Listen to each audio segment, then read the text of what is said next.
لا إله إلا الله لا إله إلا الله لا إله إلا الله.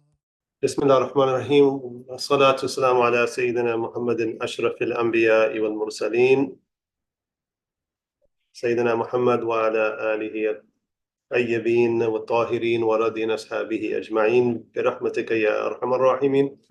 The Shaykh-Mureed relationship in Sufism, its nature and function in spiritual wayfaring. So I want to highlight these two terms, nature and function. Both of them are very important terms as we consider and as we reflect upon, what is a sheikh and what is a murid. And so the nature is, you could say, the inner qualities, the realization, of these, functions or these titles, sheikh and murid, which we will define, inshallah. The function is really the dynamic of the relationship between the sheikh and the murid and the sheikh, and the murid and the other murids in the spiritual community that is often then called the tariqa. When we speak of the sheikh and the murid, relationship, we are speaking of tariqa in the sense of an organized spiritual path, of initiatic spiritual wayfaring. So all these terms are loaded terms, and some of this will be unpacked to some degree in this conversation. The four essential questions I wish to explore for this workshop are: number one, what is a Sufi sheikh? Number two, what is a murid? Number three, how does a murid find a sheikh? Number four, what are the stages of the sheikh-murid relationship? And as we begin exploring these questions, it will become evident why and how all of this all together makes really what this relationship is about, this spiritual initiatic relationship, and it gives you more input into what tariqa is, so that will more or less answer itself, inshallah. So let's begin. What is a Sufi sheikh? So when we speak of a Sufi sheikh, we're speaking of a specific kind of sheikh. In Islamic teachings, a sheikh is a person of authority who is learned in a particular subject. You may also call, so this term now is interchangeable with an alim or something like this, right? So, someone who's a scholar has authoritative knowledge of a subject, whether that's a subject of a sacred science, or what have you, right? And so we know the term sheikh in that general sense, right? In this context, a Sufi sheikh is a master of the traditional science and the sacred art of Islamic spirituality. So I want to stress, this whole phrase is a master. So a Sufi sheikh is a master, very much like if you can imagine a martial arts master, right? So in contemporary culture, if you understand the value and the station of a martial arts master, that's what a Sufi sheikh is supposed to be for Islamic spirituality. It's supposed to be a master of the traditional science and the sacred art of Islam's spirituality. Right. What I mean by the traditional science is that they have learned the science. They've learned wayfaring as a kind of science, as a kind of methodology that has been verified, that has been replicated, a kind of science, right?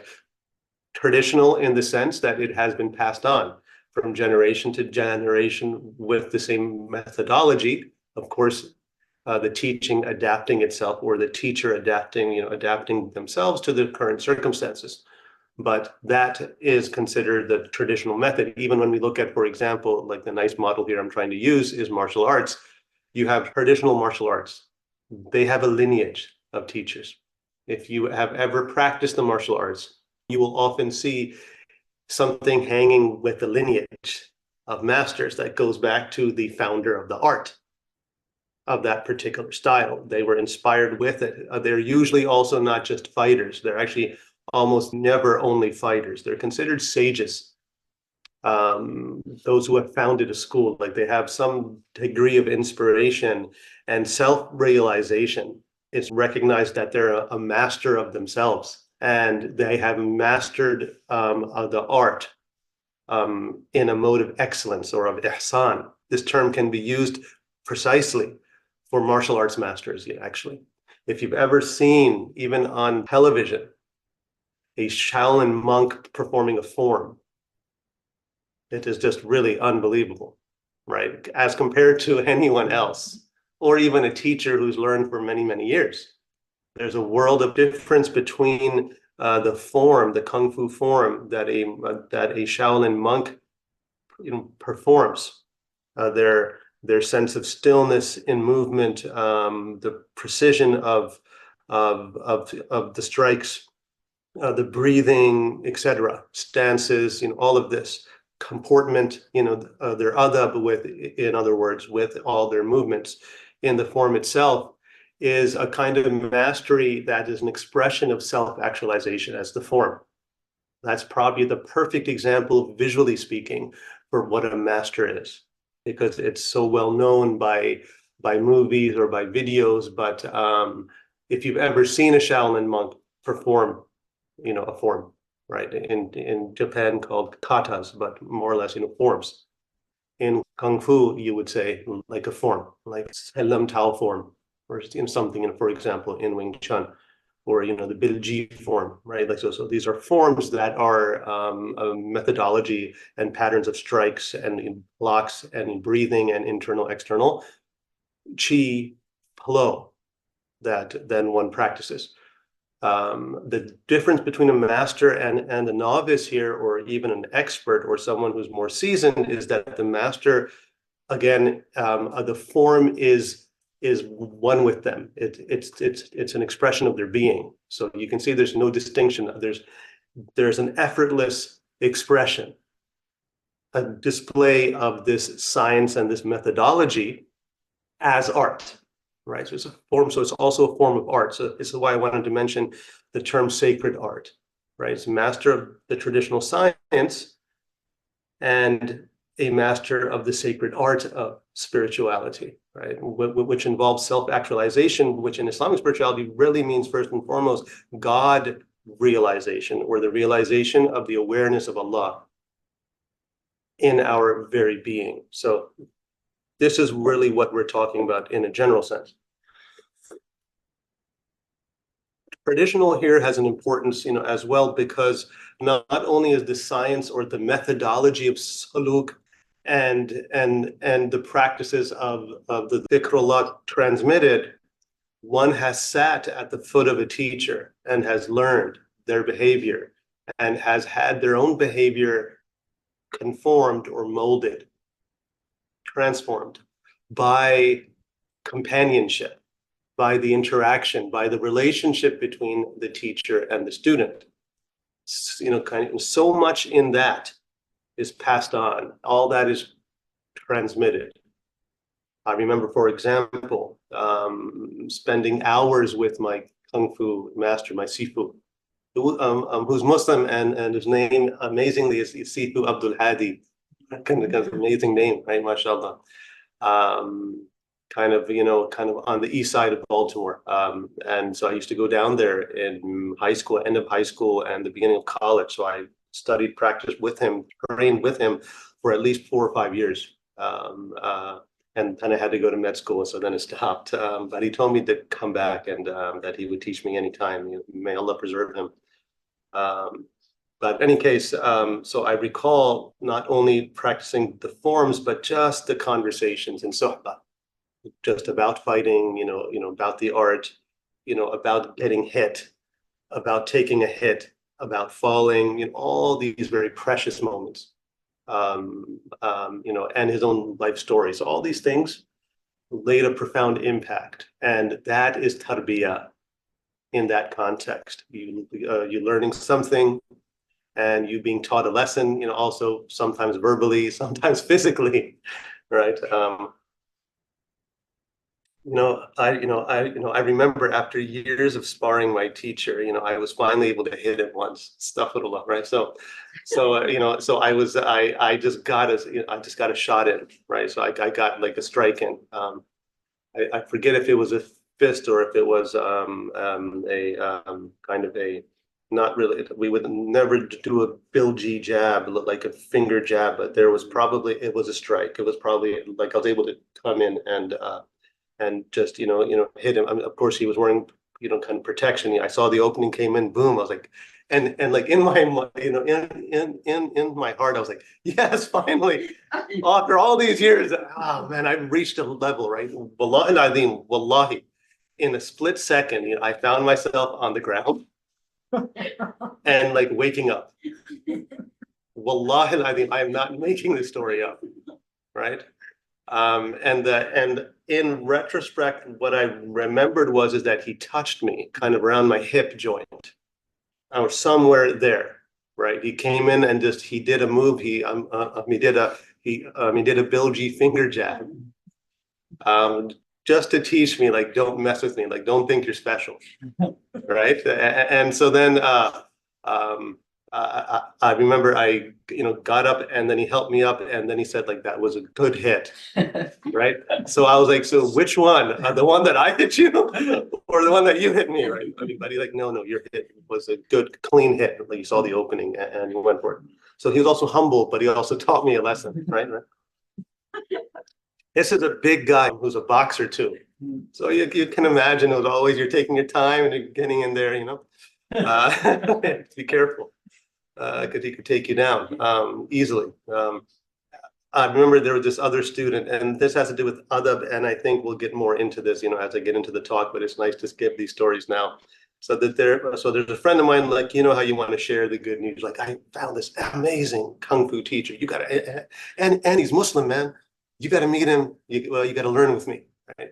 So I had a partner, and we would always go, and he was amazing, actually. He had joined the military forces kind of, kind of afterwards, but so Allah preserve him. But this other friend of mine, he wasn't so serious, but he was just interested. So sometimes friends would come and they're interested. So when we were performing the forms, and he just kept on talking, and this was not the adab. You're supposed to do your form. You're silent, right? You're doing your form, and then he's just talking, and then he was just like, I don't, honestly, I don't even know how that would help somebody in a fight. Like the wrong words, absolutely wrong words to say. So I remember this. I was like, "Be quiet." I hope he didn't hear you. I was like, "Shut up, dude! Don't say that. Be quiet, please. Like, don't embarrass me in front of my like Sifu." So the Sifu, called him over. He said, "Let me show you this." So this one move, because he was asking, "Why do you?" There was like so in the Sillam Tao, there's a movement where you do this. You come with both hands, right? And then there's so his point was, why do you need to do this, right?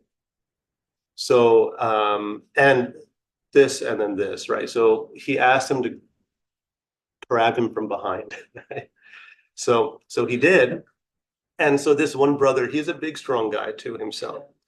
So he grabbed him, and so he did this, right? And in bodily alignment, you're touching a lot of pressure points on the arm of the person who's holding you. So this will most likely release the hold, even just this. And it doesn't have to be hard. Like the way Wing Chun works, it's actually a feminine art, and it's bodily alignment and angles, and then strikes from the center, your elbows in, and then you hit. So you have a strike coming from the middle, and you're hitting, right? So in any case, long story short, he just did this. So his arms went out, right? So now he was like this, and then he went like this, right? And I think it was that, or he did, I forget now. So either he gave him the elbow or he gave him the lower kind of hit, right? But here, he fell back and he was unable to breathe, right? So then he had to walk, and so then the master came, came over and held him and said, just begin to breathe, forget the pain, keep on breathing, right? And then he got out of it, right? So I mean, because he had the wind knocked out of him. So if you ever had the wind ever knocked out of you, right, it's hard to breathe, and you're just in a lot of pain because like your diaphragm and everything is just all over the place. Like your breathing cycle has just been like whacked, right? Right. So then he taught him how to get out of that, right? But it was important for him to actually experience that because of him talking, but also to be able to take a hit and what to do, right?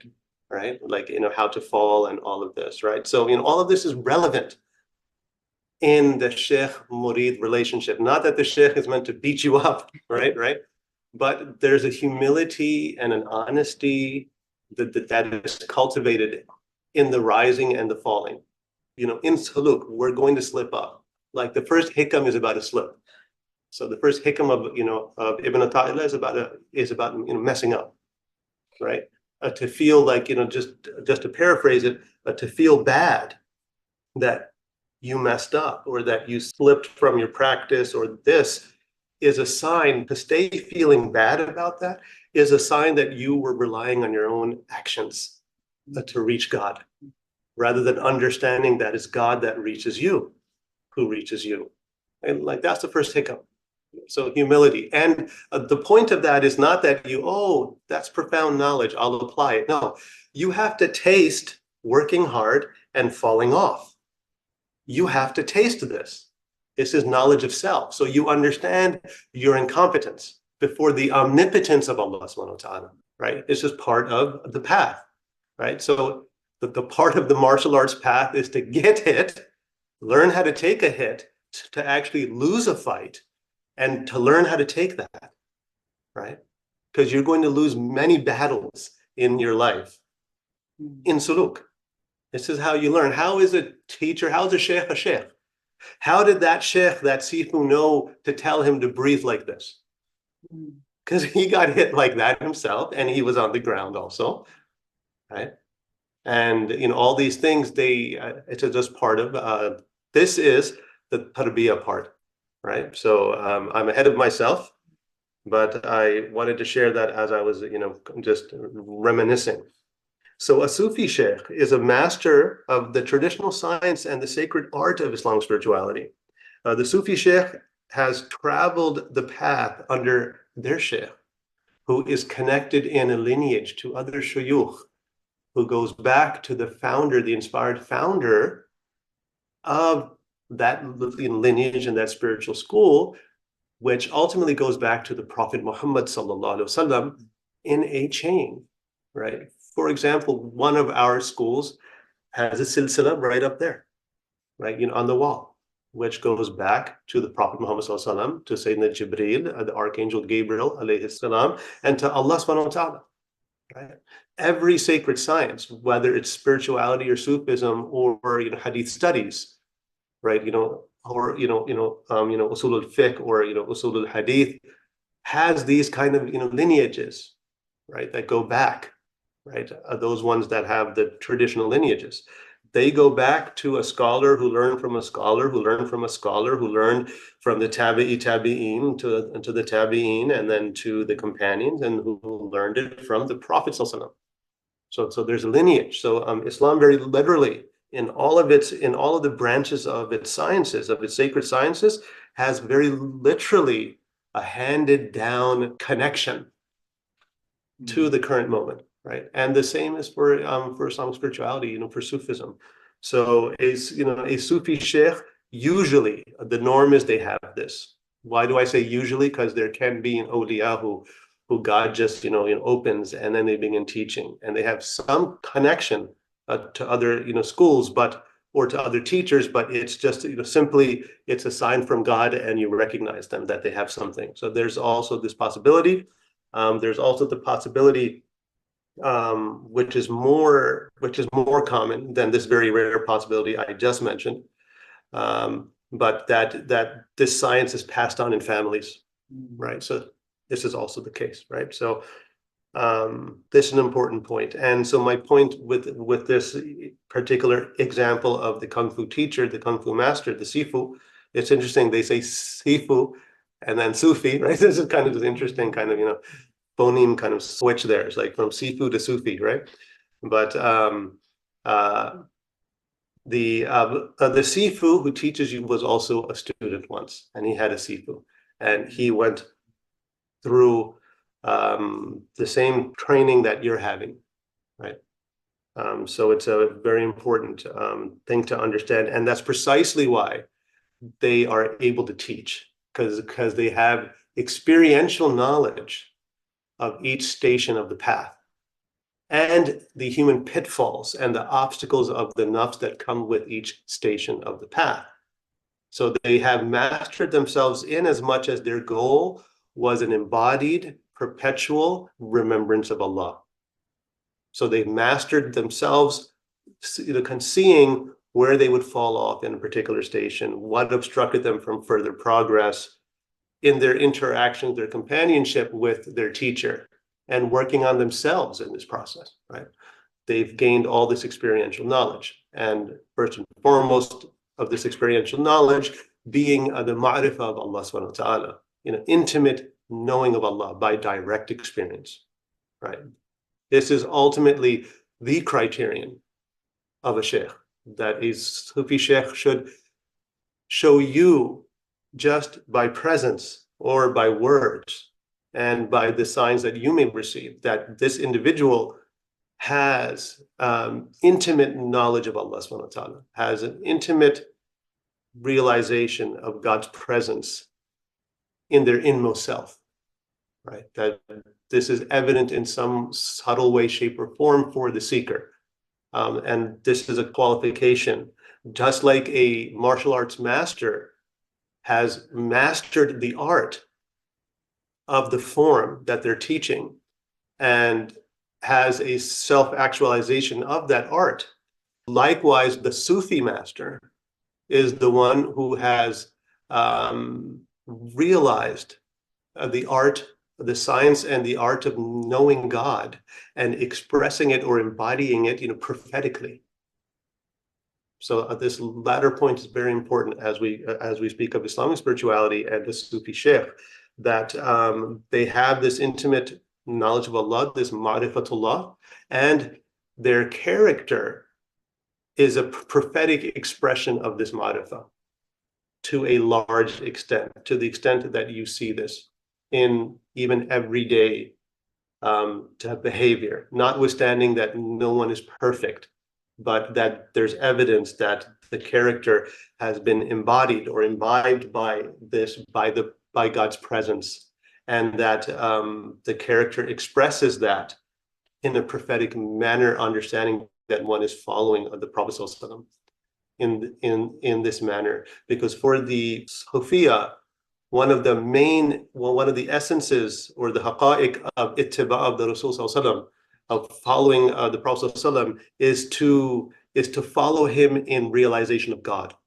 This really is the domain of Sufism, and to live this ma'rifah in an ihsani, in a prophetic way, right? So this is really the domain of the Sufi sheikhs, right? Whereas the domain of the ulama is an inheritance from the Prophet ﷺ of the knowledge of the religion, so outward knowledge, right? So if we make a distinction here, and to make a further point here, the Sufi sheikh is an inheritor of the Prophet ﷺ. His outward, to an extent, and most especially the inward of the Prophet ﷺ. What do I mean by the inward? I mean the inward states of the Prophet ﷺ, his character, how he expressed himself. But first and foremost, his ma'rifah. We cannot attain or reach his ma'rifah, but by following him, we're following his tahqiq, by seeking tahqiq, self-actualization, right? Realization. Very, very important point. So the Sufis are the foremost in this mode of ittiba, in this mode of following the Prophet ﷺ, right? So their knowledge is not just by imitation in a conforming and formal way. Their following of the Prophet ﷺ is in attaining realization of God's presence, kind of in their very selfhood. and then living that and expressing that in their khuluq, in their character traits, right? So this is an important point. In a general sense and in principle, a Sufi sheikh is an inheritor of the Prophet ﷺ, in the same sense that that Rasul ﷺ stated that the ulama are the inheritors of the prophets, of the anbiya, warith al-anbiya, right? Meaning that they've inherited not only the knowledge given to the prophets and specifically to the Prophet Muhammad sallallahu alaihi wasallam, but they have inherited his inward states and stations, right? So a Sufi sheikh in principle has to have essential knowledge of what the Prophet ﷺ, brought outwardly for all human beings, meaning Sharia on some level, paradigm. In principle, ideally they've learned this, and ideally a very authoritative Sufi sheikh is oftentimes a scholar of the religion, but not always. That's not always the case. There's many famous, Sufis who have not been ulama and were just amazing awliya, and their stories that when they needed a particular knowledge of Sharia, it was unveiled for them. So this leads to my second point. Like a case in point, a very famous one is Sayyidi Abdul Aziz al-Dabagh, who received his knowledge directly from Allah and the Prophet ﷺ regarding Islam and the Islamic understanding of Islamic law. There were ulama who came to him and just asked, like, we are the inheritors, like we're ulama, but we are the inheritors of the Prophet Muhammad ﷺ. We have learned knowledge of the Sharia and all of this, grammar, etc. Right? You are illiterate. You do not know how to read or write, yet people follow you as a sheikh. How is this possible? He immediately replied that I have inherited the ummiyah of the Prophet ﷺ. That's an amazing answer, right? Like for the Prophet ﷺ was also outwardly illiterate, and that's a proof of his realization that he learned directly from God everything. He received revelation, right? Ittaqullah wa yu'allimakumullah, right? Like, this is the full realization of a verse like this. Have complete conscious awareness of God, conscientious awareness of God as an attitude. Sincerely live that, and God will open your heart and your mind and will teach you when and as needed. Right, a very important point. Right, so you see this, and there's many awliya in the Indian subcontinent who fit this category of like realized individuals who did not have formal educational training in sacred law. And so it's important to mention this, that the general rule you normally see is that one also has a sufficient understanding of the outer of Islam, and so thereby receives that element of the prophetic inheritance. But what makes really a Sufi sheikh is their inward realization of the prophetic reality as what is called wilaya or walaya, sanctity and sanctified authority of the holy presence of the Prophet ﷺ. And this is what they are transmitting to some degree by even their mere presence, right? So this is what is happening. That level of receptivity of the murid to the mere presence of a sheikh may not always be the case. It may come later. It may be immediate for some murids. It's not always the case that this is what it is, right? So I wanted to say a few things about these kind of qualifications. There's a famous story of the Wali Sangha in Indonesia, of I believe like the 9 saints, the saints in Indonesia who really spread Islam to Indonesia. So they're called the Wali Sangha. So Wali means saint. Sangha, I believe, is 9. I hope I'm right. In Hasa, I believe, in Indonesian language. And among them was a person who knew nothing, but they attained realization, after meeting a sheikh. And that Wali of Allah who came to that area said that I've chosen you because God has chosen you to spread the religion. And so the man said that I know nothing of religion. And he said, look again, you know now. And he realized he knew, kind of all of the sciences. It just came by unveiling. And then he began teaching. Wow. That's amazing, right? So that's one example of the Wali Sangha. There's others of the Wali Sangha who are a bit more, non-conformist and these things, but they that there were some who had you could say challenges from shamans, because Indonesia is a very kind of vibrant spiritual place, right? You have Bali and these other places, so you had a lot of shamanism and animism and psychic kind of stuff that's still present actually, in Indonesia, especially, in Bali. That's more, that has, like, that island is a beautiful island if you haven't been there, but it preserves a form of Hinduism that you don't even find in India. Very rare, very interesting, right? And they're deeply faithful people. Like, they follow, like, you see, if you wake up in the morning, everyone has their pujas and like, fire, coming out, incense, and this praying and all, just really. But how, like, even the gods, right, or the devas, I should say, they're not in the same form or teaching or understanding as it would be in Hindu India. It's a completely, interesting, isolated phenomenon. But in this, there's a lot of psychic, occurrences, and a lot of, jinn interactions. And so some of the Wali Sangha were challenged by these shamans or by these, teachers, and they overcame the obstacles by the permission of Allah subhanahu wa ta'ala. So this is how also Islam spread in Indonesia. So not just in the purely orthodox way that a saint receives all of the knowledge of the sacred sciences and now teaches them. That's an amazing miracle of unveiling.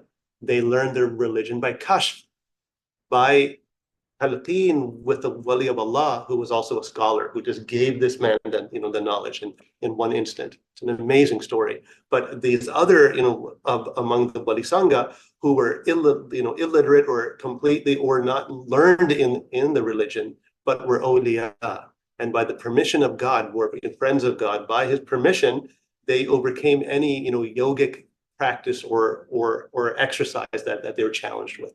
Right, and you find these stories in India and in like the Indian subcontinent, also, where there were interactions between Sufis and sadhus and so forth. You find this also, especially in Kashmir, where there was an interchange between Shaivite, non-dual Kashmiri spirituality and Sufi spirituality. So much so that that even in some of the preserved kind of Shivite spiritual traditions, there's so much of the love of God and God's oneness that's obviously from Sufism, but it's transmitted as a Shaivite teaching, right? So there's so much intermixing in these places of even tariqas and other spiritual kind of methodologies. That's just a rare thing, but you see it. You also see this sometimes in various African cultures. So spirituality is very vast, but it does have a particular framework in Islam and an authority, a prophetic authority that is transmitted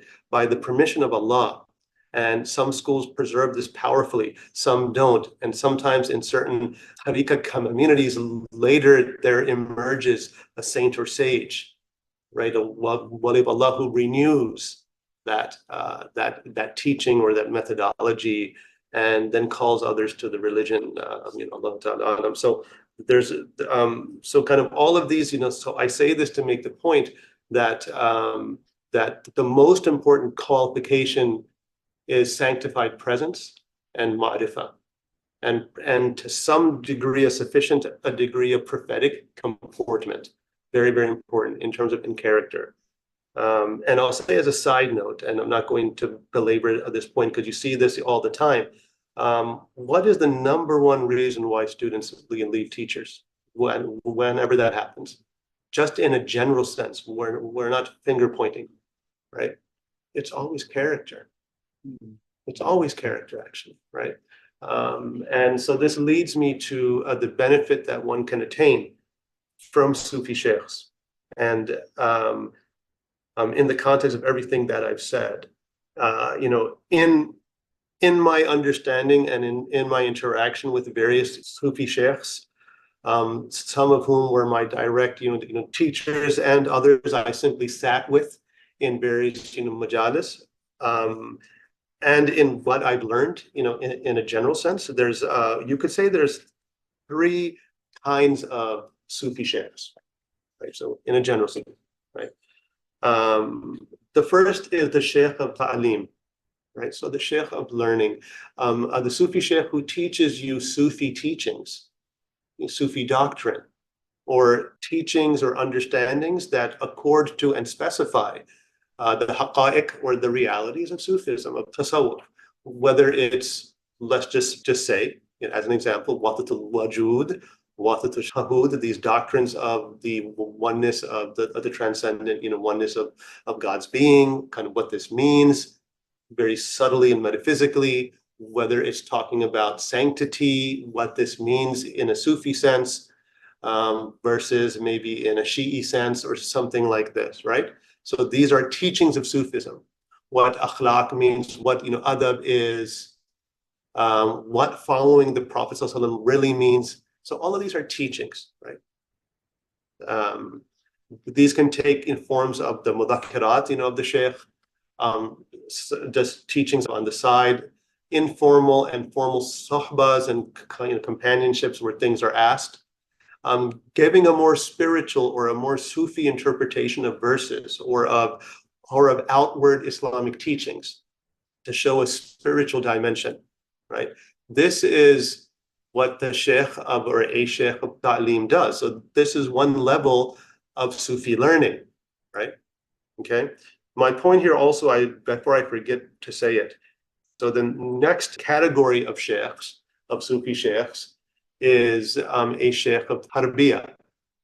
So a sheikh of guidance, a sheikh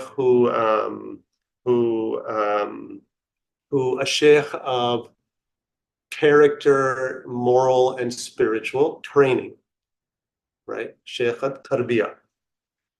And so this is the usual kind of sheikh that one hears about, who is taking a novice, under their wings and is teaching them the religion, emphasizing spirituality and character transformation in some way by the adabs and by the etiquettes and by the manners of interaction with the teacher and the murid and other murids, right, in the community. From this kind of from this one learns, right? And so, oftentimes, or sometimes not so often, a sheikh may directly mention privately to a student that, I'd like you to work on this, right?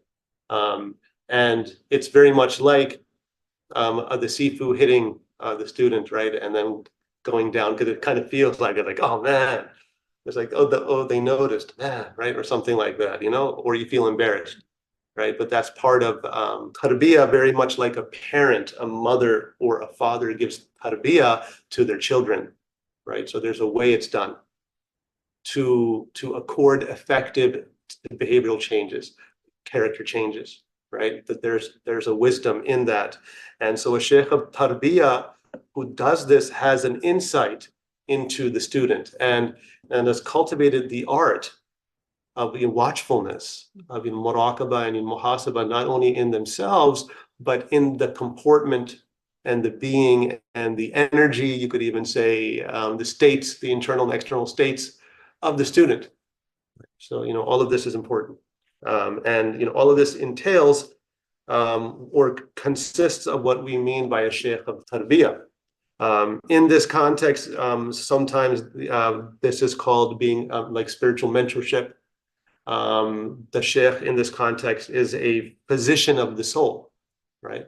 Very much like we don't just give ourselves our own medicine when we're sick or when there's a medical problem. We go to an authority. We go to someone we deem as an authority. We go to a doctor, someone who in like a medical doctor, who we trust, in society has an ijaza, has a license.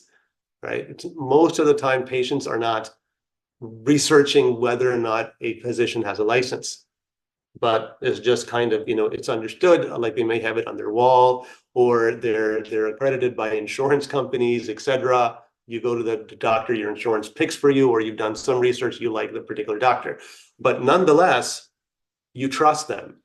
You recognize they have an authoritative knowledge in a matter that you're seeking advice on for your own health. And so you subjugate yourself to that process of the doctor, patient, or healthcare worker, patient relationship.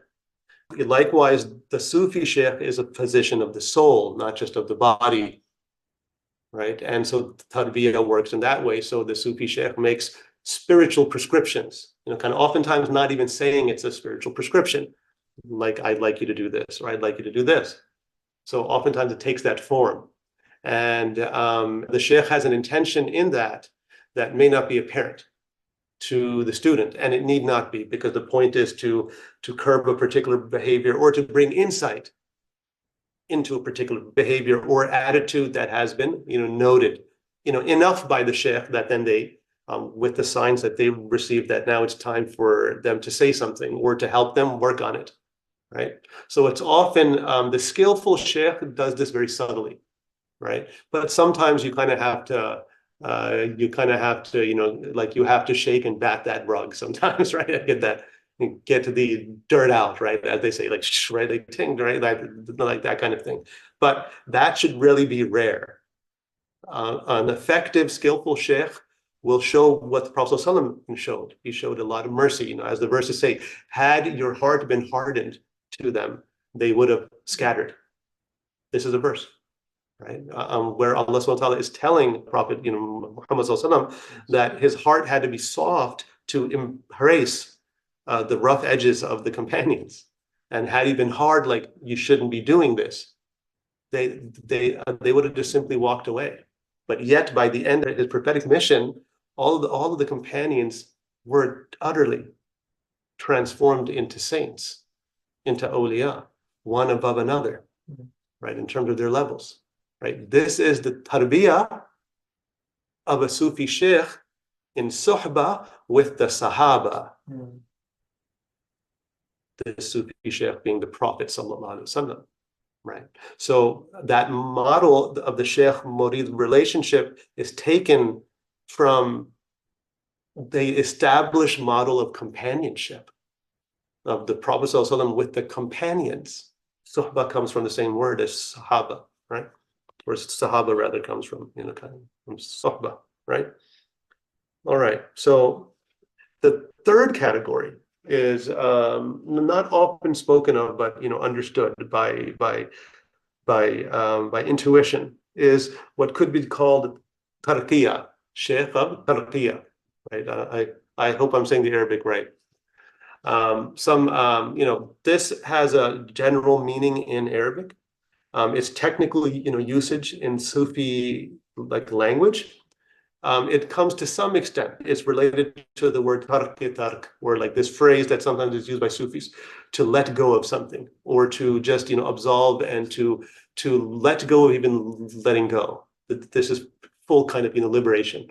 In the sense of a sheikh of tarqiyah, it's a matter of transcendence and elevation, right? So, and what's specifically meant here is that simple connection with, intentional connection with, and intentional association with this kind of sheikh, elevates your spiritual status, your spiritual standing, your spiritual station by simply the presence of the sheikh, by simply the presence of the sheikh.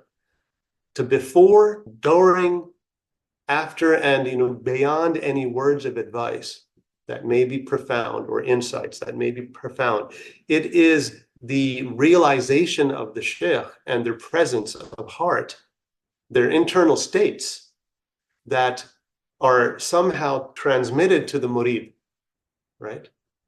To the murid. And this, simply by this conscious association, by this conscious connection and companionship, a murid is raised. And sometimes the murid tastes this, they realize this, that but simply being in the presence of their sheikh, they feel that their iman has strengthened, or their station has risen. That is the quality of tarqiyah, like that a sheikh can have. So there's a sheikh of tarqiyah who, by simply their presence, whether physical and or spiritual, kind of meaning one need not be in the physical presence of their sheikh, but be intentionally connected with them by some mode of bay'ah, they may feel completely nourished, and they feel that they are progressing on the path. and having not even met physically their Shaykh, or met them once and now they're far away, and then they meet them after years, but they feel the connection. This is, often it's not as rare as we think, but the usual model is to be in the physical presence of your teacher. It's also how the companions learn from the Prophet Muhammad, right? So you have the Owaisi connection between the Prophet Muhammad and say that, Uwais al-Qarni, who some say was a Sahaba, some say he was not. Technically, he did not physically meet the Prophet. And so the majority opinion on this outer level is that he is not a companion because he never met the Prophet in person. However, he met him spiritually, and he lived in the lifetime of the Prophet, but he met him spiritually, and the Prophet was aware of him and his rank, and they had a spiritual communion. This is considered an Owaisi because of his name. Now, this term is then used in in Sufism, that there's an Owaisi connection, a spiritual one between the teacher and the murid, even if they have not met. Right? Sometimes these things happen. In going from that all the way down to like the total harsha of the mud, I have some students who have not met me, right? But they report that there's been improvement, and they ask about, and I can tell by what they're asking and what they're going through that there's been movement in them. And so that's that happens from God's permission. It has nothing to do with a person, actually. It's just that Allah has willed that the connection, the intentional one, helps that seeker, right? So these things can actually happen. And let me say about this that ideally a Sufi sheikh combines these kinds of sheikhhood, right? An effective, a skillful Sufi sheikh is a sheikh who, to some degree, is a sheikh of ta'lim, is also a sheikh of tarbiyah, is also a sheikh of tarqiyah, right? Some sheikhs are just simply more specialized or more talented in teaching, knowledge, like knowledge of metaphysics, or of the Sufi science of the soul, or of God's presence, of God's reality, of metaphysics, for example. Or maybe they're more skilled at the science of psychology, of sacred psychology, spiritual psychology, right? And still others who have a sufficient understanding and can teach to some degree sufficiently are not as skilled in that, but they're even more skilled in tarbiyah. Right? They just have a natural talent that Allah gave them or enhanced in them, as this is more their function, to bring people to a particular station and a particular transformation, right? And yet other shuyukh have been given the divine bestowal of just simply by their presence, elevating others who seek to or are intentionally connected with them. And again, the ideal or the truly effective Sufi sheikh is the one who, by the enabling grace and permission of Allah, combines all these possibilities to some degree, shape, or form. So inshallah, I'll just say a few more words, but now we're going to shift to the murid. So we did an overview of what is a sheikh, and I hope that was helpful on some level. I always hesitate to give talks like this, so I've never really even given a formal talk on a topic like this in all these years. I hesitate for a lot of reasons. One of which being also that it's really, for me, it's very hard, honestly, to pin down the reality of what a sheikh is. On the one hand, it's important to know what a sheikh is, that there are some objective criteria, as there are with any authority of any science or of any skill, right? There is objective criteria, but usually there's a sense that a student or a seeker has, right? And perhaps I'll say a few words about that, since and then we'll go into what a murid is. In regards to so as I was saying, to those who are online, that I always find it, I always hesitate to respond to this question of, what is or who is a sheikh, right? Because I believe it's more subtle. That it's a subtle affair or matter between a seeker and a teacher, right? When you find your teacher, it can be like falling in love. Like there's no objective criteria. It's just like you just know directly this is the one, or that I've fallen in love. You just know this experientially. So in the meeting of the seeker or the student and the teacher, there is this recognition. And the recognition is actually mutual. It's not just one-sided. It's mutual, but obviously for the seeker, it may be more intense or more dramatic, because a teacher just merely needs to be what they are.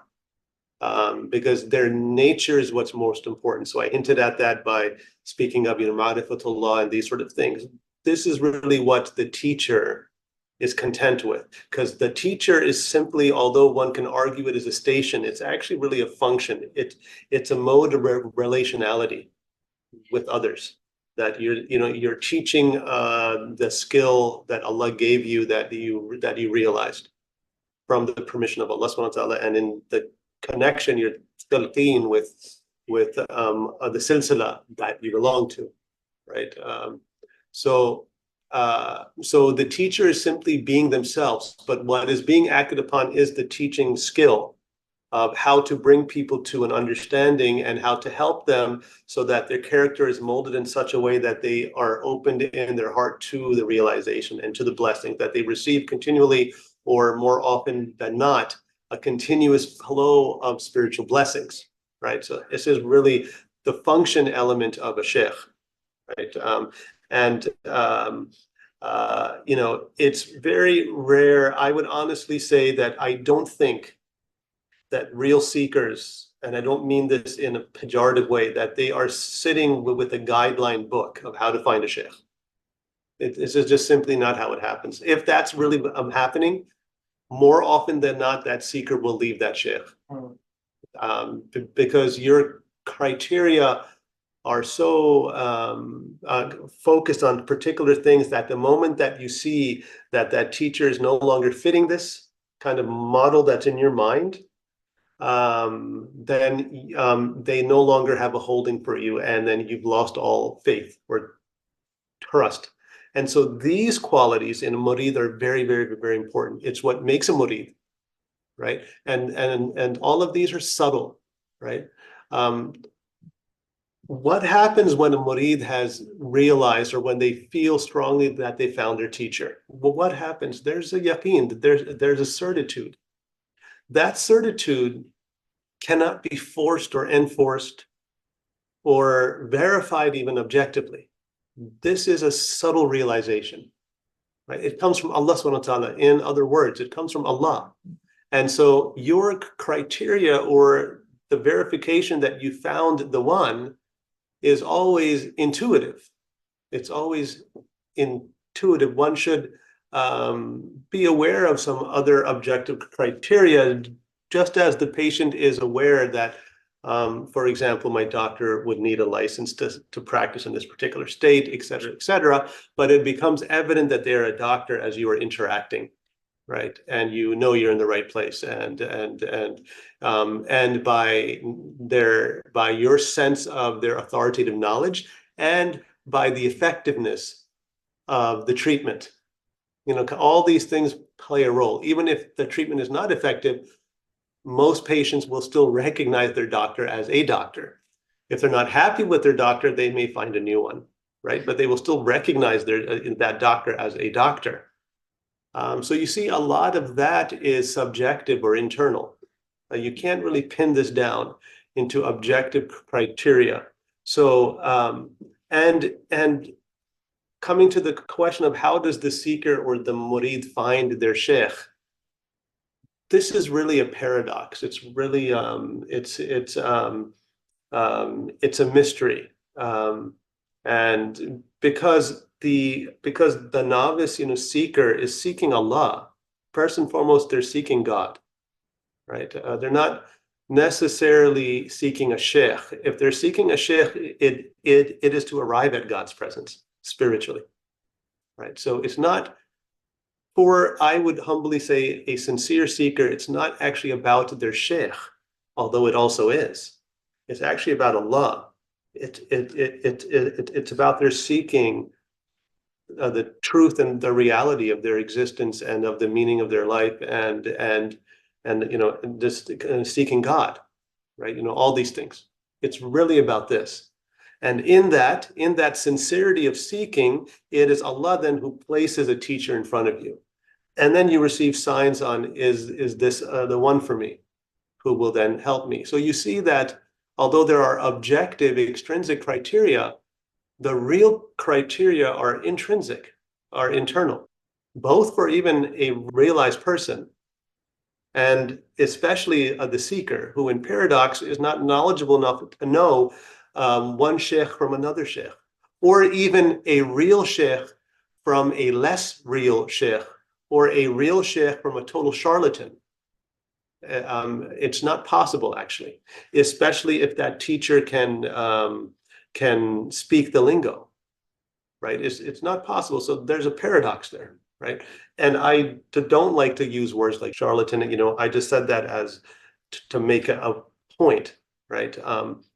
Because in my humble understanding, I believe that most teachers out there have a genuinely sincere intention to actually help others, that they had some sufficient or some level of realization, and they wish to share that with others. And I believe I give all these individuals the benefit of the doubt, that there's a sincere sense of wanting to help others. It's simply that some teachers are more effective, some are more authoritative, some are more established in their realization of God's presence and in their embodiment of prophetic character. But again, ultimately, it's the signs you receive that you have found the one who will help you in your present moment in life, and bi'idhnillah for the remainder of your life. Because when you do believe that you've found an authentic teacher, then that teacher in principle will be able to take you to the end of the path. And it is better to stick with the one, as Shaykh al-Darqawi says, and to dig deep that well, rather than trying to dig multiple wells. You will not hit the goal of reaching water and allowing it to flow, which is really the point. Like, that's an apt kind of metaphor or allegory or symbolism, because you're actually really digging deep into yourself until your heart awakens and the waters of the spirit begin to overflow. As in the hadith of the Rasul, that someone who worships God sincerely for 40 days will have wisdom overflowing from their tongue, coming from their heart. Right? This hadith is applied to khalwas and to itikafs, right? But anyone, according to this hadith, of the Rasul, who worships God sincerely, and only God knows this, for 40 days straight, a sign of their acceptance is that wisdom will flow from their heart into their tongues, and they will express. All right, so that's a mark. That's a prophetic mark that the Prophet ﷺ gave for that, right? But the point here is that in saluk, once you realize by internal intuition, by a certainty that you found the one, you found your teacher, the proof will be how deep you're able to go into your own self spiritually, and the awakenings of the inner dimensions of yourself, of your heart, etc. And so I want to emphasize this, that there's a paradox here, that on the one hand, the novice, the seeker, doesn't know their left from their right hand spiritually. They don't, right? But yet they come to an intuition, a certitude that they found the one who can help them in this matter, right? So it's a paradox. It's a mystery. It's actually a mystery. In the English translation, I believe that Ibn Arabi gives very good. He says something very beautiful in the Futuhat al-Makkiyah. He says that it is by Allah, it's by God, that you find the master. and it is by the master that you find Allah. That's really beautiful. That's really beautiful, mashallah. I mean, like he just hits the mark on that, because you do not know, but because of your sincerity in seeking God, God opens a way for you and brings you to a teacher. So it's by God that you find your teacher. And then it's from the teacher, through the teacher, that becomes the means for you to find God. Really is an amazing matter, actually. And that summates that paradox very beautifully.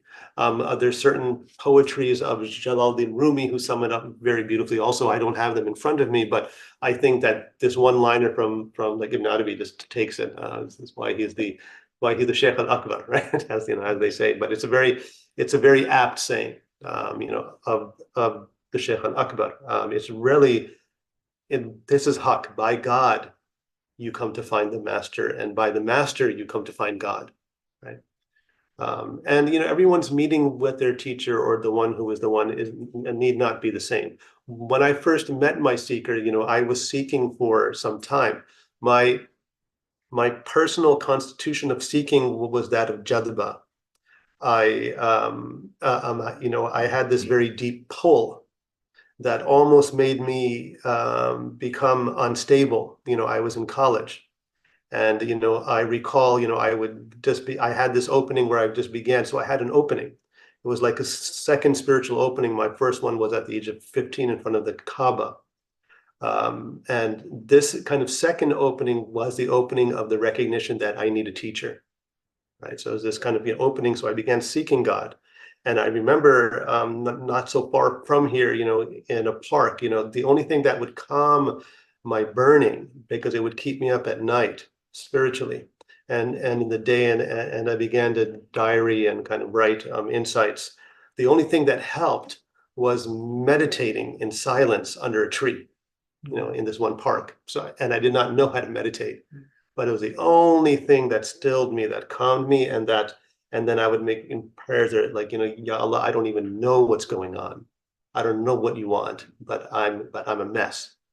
And this was not just a depression or something like this. This was a deep spiritual impulse. Something just erupted in me at that moment. I was like 18 or I was like 19. And 19 to 20, towards the end of my college years, I began seeking, began reading, began interacting with people of other faiths. Had dialogues where I began appreciating, the spiritualities of Buddhism and so forth, and the Vedanta. Interesting enough, all these people I met, were all women. I met a Brahmin woman, a Buddhist woman in college, and we would all just kind of sit down and speak. There was one man I met who was an atheist at the time. And he challenged us. And he was very strong. He was actually a South Indian atheist, a kind of strange thing. But I remember, and I was MSA president, at that time, in college, and I was having these kinds of, I was like, what is happening? So I wasn't able to understand it. But long story short, on him, he entered Islam after we did a private debate. He was the captain of the debate team, and he challenged me on the validity of Islam and on God. And he wanted this to be, he was the captain of the debate team. So he wanted this open forum. I was like, no, like, and first of all, I stutter. I'm not going to do this. And like, that's not how I roll. So if you're really interested, kind of meet me in this private, like in the multimedia room, me and you will sit down, we'll have a chat. We can go to coffee, we can do a series, just me and you, right? And we can go back and forth. You can try to drill me. After a few weeks, we took him to a masjid. He entered Islam. That's kind of amazing, right? Unfortunately, he since then he left Islam, and he literally said that if everyone was like you, I would have stayed in Islam. I mean, that's tough, but I'm nothing. But so I made the mistake of introducing him to many Muslims in the masajids, and he's like, this is not what I signed up for. This is crazy, right? But he said some very beautiful things. He was impressed by the Vedantic philosophy, so he introduced me to the Vedanta. So I began studying, kind of all then, and then I read the Bhagavad Gita as well. But in any case, and this is before I met my Shaykh, right? So I was in this place of, he said something very beautiful, that he said that I believe that all these paths are actual spiritual paths that lead to the one, but that Islam is just most direct. A very beautiful insight, right? And he had verified that by how I was understanding and how I was trying to explain to him my perception, my understanding of Islam, right? At that time. And he asked me very serious intellectual questions on the proof of God and all these sort of things, which I attempted to answer to the best of my possibility. Then I was not as, I'm still not, but I was not as enhanced in my intellect until I met my Shaykh and I began reading all these books. But in any case, in this time period is when I then met my Shaykh. So I was seeking, I met a man who then I connected myself to, but I knew, although he was a Shaykh, he wasn't my Shaykh. So I was about to ask him for, he's a Naqshbandi who passed away kind of recently, and I still learn from him. So I mentioned his name, Shaykh Khalil Majdawali, who's originally from, Palestine, actually, may Allah bless him. And then he moved to Syria and then came to, he then took bayah with Sheikh Ahmed Kuftaro and then was sent here to help the Baltimore community out. He had a Ibrahimi, Khalil is his name, so he had this kind of, he really had an Ibrahimi, like an Abrahamic, Wiratha. You could just feel it. He had this kind of fatherly kind of spirituality, which was very open to other seekers. But in any case, I was about to take my bayah with him. I was going to ask him, because I felt strongly that I need a path now. I read these books. I need to seek. I need to go beyond just my tahajjud. Something's happening. I need Allah here now, and I don't know how to do this myself. So I need someone who I feel can help me. Right? That was my state, my hal. This is, if I were to bring my state onto the tongue, that's what it is, right? That's what it was. So I was about to take bayah with him, and there was a wind that came, and I don't even know if it was windy outside. So this wind came, and it said that this man is a sheikh, but he's not your sheikh. So the wind said this, right? Like, I was taken aback. There was no one else here. I even looked around, as like, am I insane here? Or what's going on? I actually heard this. So I took that advice and I kissed his hand because I knew he knew that I was going to ask him. And they said, so what is it that you'd like that you want, right? And I then said that, please pray for me.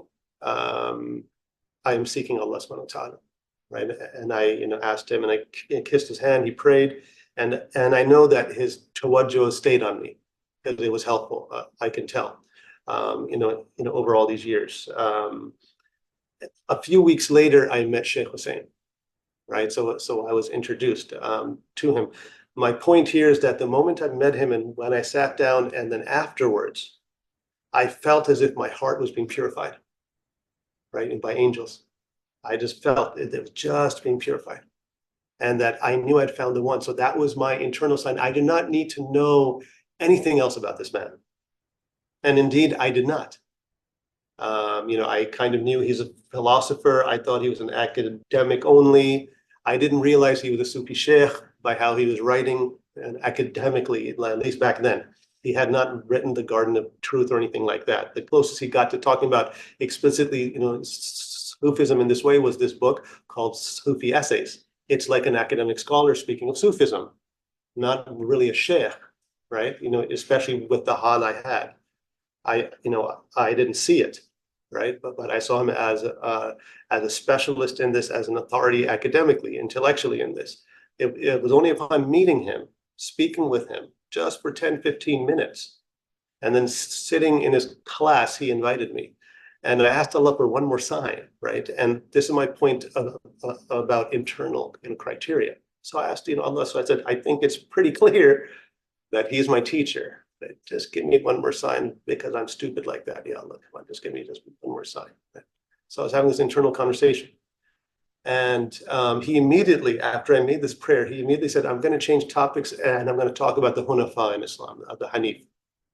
The Hanif was a word that is like a sir for me. It's like my secret with Allah subhanahu wa ta'ala, right? My younger brother is a witness to this experience in my life where I was in Pakistan after the Umrah, after I had this opening. And that, I was keeping a beard. It was like a peach fuzz beard and all that. I was like, 15 years old. And so some uncles were making fun of me. Like we were in the woods and, ironically, people were smoking shisha. So the elders, like, in the village. And so as they were saying this, what they were asking me, Yadi, you're like in Punjabi like that. You're from America, and why are you trying to keep a beard? You've got it made. They were talking about something else, right? And you just got it all. Like, what are you doing? All right, and shave that thing, right? Just be yourself. I was like, no, I am being myself. And then I said that the Prophet Muhammad Sallallahu Alaihi Wasallam, I learned he never shaved his beard. So I don't even know where I picked that up from, but he never shaved his beard. So I made an intention that I want to be exactly like him. So I won't shave my beard, right? So the moment I said this, a man came from far away. He's wearing white, a turban in like the village sense, but someone who, I could tell people did not know him. He comes up and he touches my hair and he just says that, Wallahi al-Azim, this man, he is a Hanif from America. He said this and then just walks away. I am not making this up. This happened. And my younger brother, Sidi Omar, was a witness. We're just like, what just happened? Who's this? Is this an uncle? Is this somebody who we don't know? What? Right. And so I still don't know who this man is. Right. I haven't met him since. Right. But that was the first time I heard the word Hanif. And I knew intuitively what it meant because I just said this statement that I want to follow the Prophet ﷺ in this way, that if he kept a beard in the natural state, then I want to be like that in my seeking of Allah, in my sincerity to Allah. That's what Hanif means. And this man said he's a Hanif, right? And so I understood, although I technically just still did not fully know. So then now Shaykh was saying, coming here years later, he says, I'm changing the topic to speaking about the Hanif. I was like, all right, like that's it, right? Because that was a secret between me and Allah. And it was the timing, it was everything. I did not need any external criteria to understand and to know directly that this is my Shaykh and he will take me because Allah has willed it and Allah has accepted. Rejoice in this matter, right? So I offer that story, which is a real story, in really emphasizing there are objective criteria. It's nice to say them, but it's really not about that. It's really not about that. It's about your suluk that started at the beginning of your life, your journey and where it's taking you, and then your signs that you receive from God. For, as Ibn Arabi says, and I'll say it again, it is by God. It is God who shows you, who allows you to find your master, and it is by the master that you find God. That's exactly the case. Right? So that opening came from Allah. Right, and I went for it, as a real murid, went for it, right. So that's what irada is. You're seeking internally, and there's this opening. You see a sign, you jump for it, you take it, right. And like that in a nutshell is the attitude of a murid.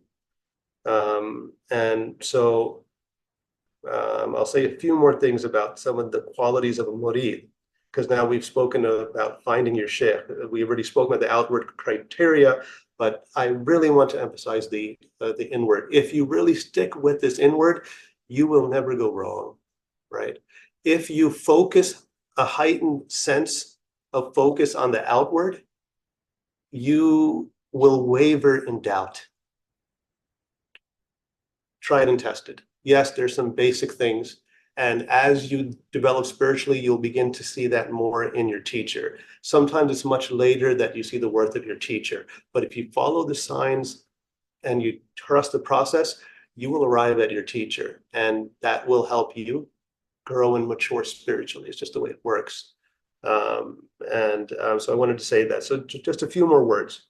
And then the next time we'll go into the Shaykh-Mureed relationship kind of model of Hudur and Moses. So that'll be for the next time. I want to do a kind of spiritual commentary on some verses that will bring this out, inshallah, more. And then or before that, I'll speak about the stages of irada, but I'll just end with just a few points I made here. I wrote down that, as I suggested in this personal story, that a seeker, a murid, is one who seeks after knowledge or seeks after God, and is seeking God here and now, not just waiting to meet God in the hereafter. They have a deep impulse inside that's either awakened by a teaching or by a teacher or somehow, or just spontaneously that they want Allah now. That's a real murid. They just want Allah. They don't want anything else. They just want the truth of their existence, why exactly they're here. They want God, and they want peace with themselves, their life, and everything. They just want this now.